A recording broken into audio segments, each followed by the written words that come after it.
স্ক্রিনে যাদেরকে দেখতেছেন তারা হচ্ছে অপহরণকারী, তারা হচ্ছে আমাদের সোনার বাংলাদেশের ছেলে। তারা বিদেশে আইছে কাজ করতে খাইলে নাকি তাদের কষ্ট লাগে। বিভিন্ন প্রবাসীদেরকে কিডন্যাপ করে তারা তাদের নিজের একটা গোপন জায়গায় নিয়ে যায়। তারা এই সব মানুষদেরকে আটক করে তারা মুক্তিপূর্ণ দাবি করে।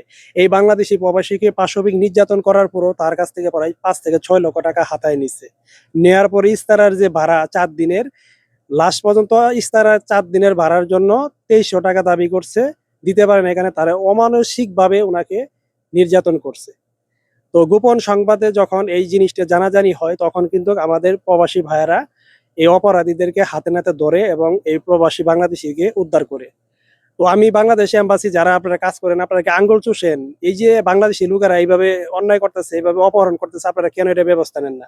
আজকে এরকম অপহরণকারী বাংলাদেশিদের জন্য কিন্তু হাজার হাজার প্রবাসীদের ইজিপ্ট উঠে যাবে সৌদি আরব থেকে। কেন 2003 সালে একটা এরকম ঘটনার কারণে কিন্তু আমাদের বাংলাদেশের ভিসা কিন্তু 8 বছর বন্ধ করে দিয়েছিল।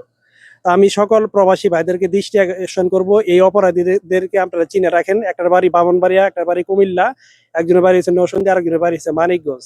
এই এই এই অপরাধীরা কিন্তু বিভিন্ন সময় বাংলাদেশি প্রবাসীদেরকে ভাড়ার কথা বলে গাড়িতে উঠায় কিন্তু তারা বিভিন্ন জায়গায় নিয়ে যায়। তারা প্রবাসীদের কাছ থেকে কিন্তু মুক্তিপূর্ণ এবং তারা টাকা দাবি করে। টাকা পয়সা না দিতে পারলে তাদের উপরে মারধর করে।